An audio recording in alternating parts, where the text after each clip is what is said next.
This is Steve from the garden, and today I'm going over my garden plan for the 21 growing season.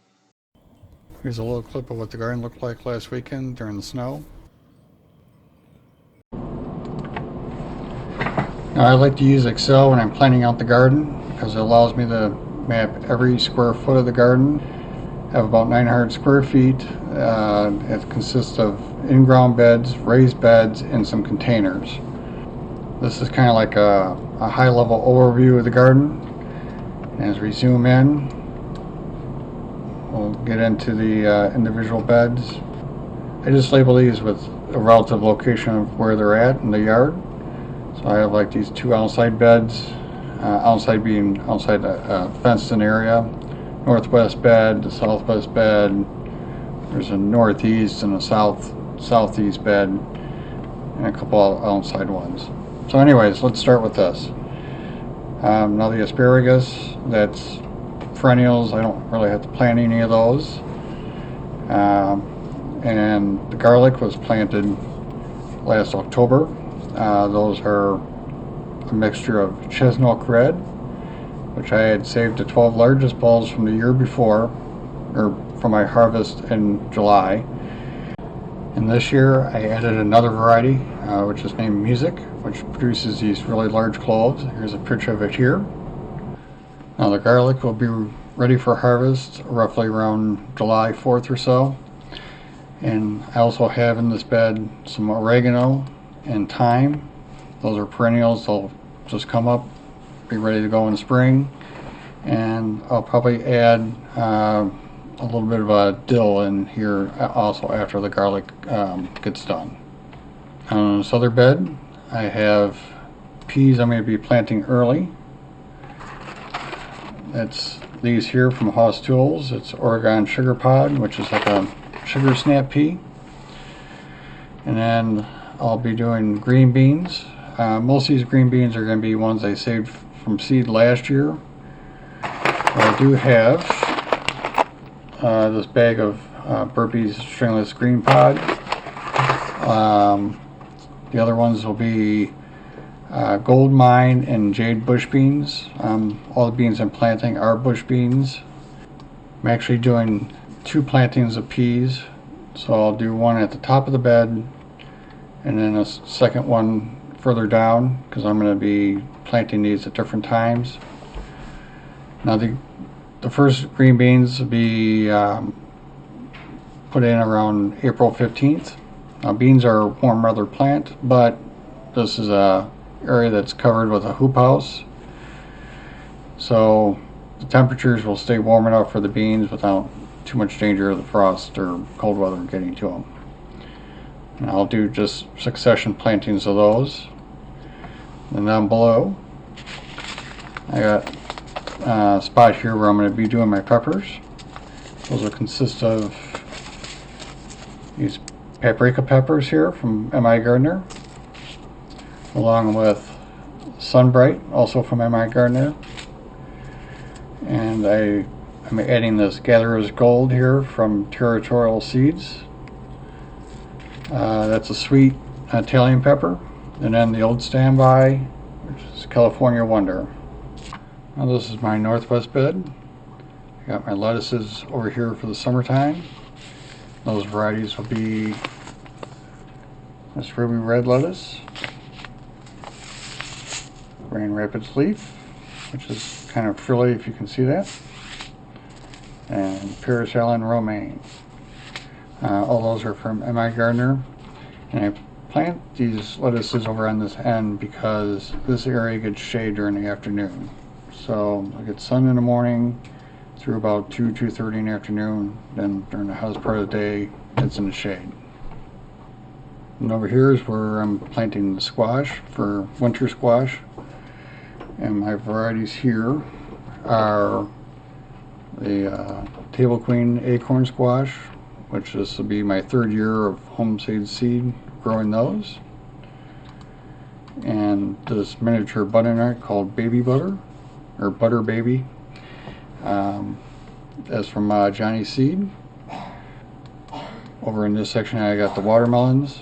There's 3 varieties going in here. The first one is this tailgate seedless watermelon, which is a triploid, which means you have to have a pollinator for it.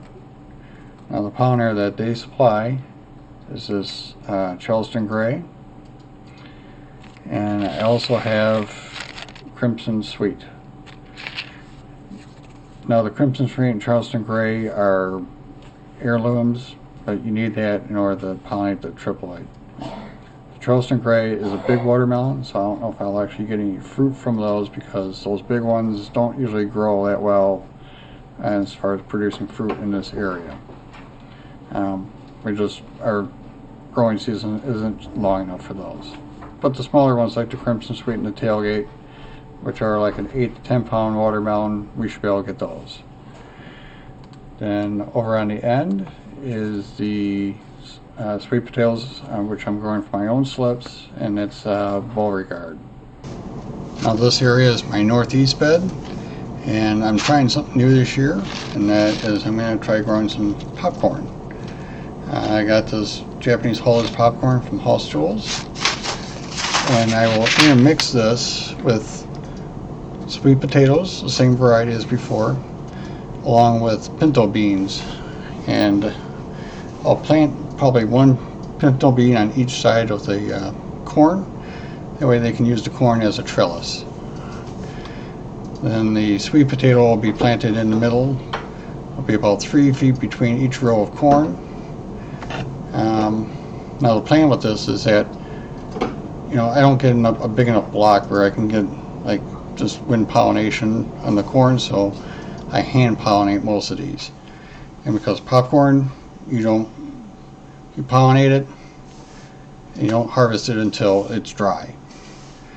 So like the sweet potatoes, they take a long time, and they'll get done probably around the same time or just a little bit before the corn does. And the pinto beans, same thing. You wait till they're dry, and then you harvest all the pods. So this bed will be planted. Just keep it watered, give it some fertilizer if needed. Harvest it at the end of the season. In this space here, I'm doing the fresh salsa tomato. That's a determinate variety. I think it's about 3.5 feet tall. And here I will be putting Yukon Gold potatoes, along with some marigolds and red sage. Bring in some pollinators, help keep some of the pest bugs out. Now the tomatoes and the potatoes will get roughly about the same height. The potatoes will actually get a head start because they're going to go in a little earlier. The tomatoes won't go in until mid-May. That way they don't shade each other out. Because this back side here, this is the north end.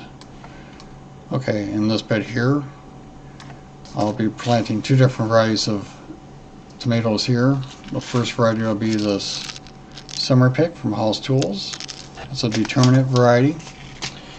And San Marzano, which is an indeterminate, and I've grown those from my seed I saved from last year.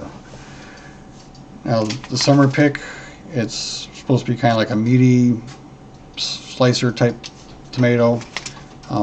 Growing those for canning along with those fresh salsas. And I'll stake those up with using the Florida weave method. The San Marzanos, being an indeterminate, I'll use a 10-foot electrical metal conduit. Just single stem them, tie them on there. Okay, in this section I got cayenne peppers. These are also from M.I. Gardner.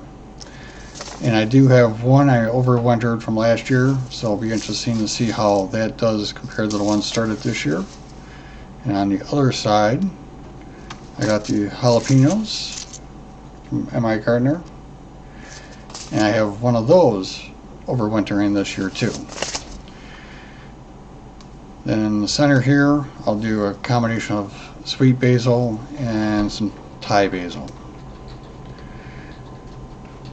Now down in this area is my onion bed. So I got two varieties. I got candy onions and Patterson onions. Candy onions are intermediate day and the Patterson's a long day. Now I started both of those from seed, so I did a video on starting these from seed, so if you want to check that video out, I'll put a link over here. On these two beds are my sweet corn. So I'm doing Northern Extra Sweet, and I'll do 3 plantings of those. These beds are going to be like 33 inches on the inside, and the first planting I'll actually start indoors around April 20th or so, and I'll plant it on about May 15th. And so there'll be a section of those on each end of this bed. Again, because I'm hand pollinating, I got about 2 feet between these two beds, and then another bed just like it. These are going to be, both beds are going to be set up the same way. I can get in, I can hand pollinate them. And then down the center of these, I'll do a double row of kidney beans on both. The kidney beans, you get them started, they'll grow quickly, let the pods mature, collect them at the end. Now for the second planting, sweet corn, I'll actually start those in ground about May 20th, and then the last planting will be started about June 20th. Now the idea behind that last planting is that I want to harvest them approximately September 10th. So I made this little calculator where I can put in a date and a time period, and it'll give me the number of days before or after that time period.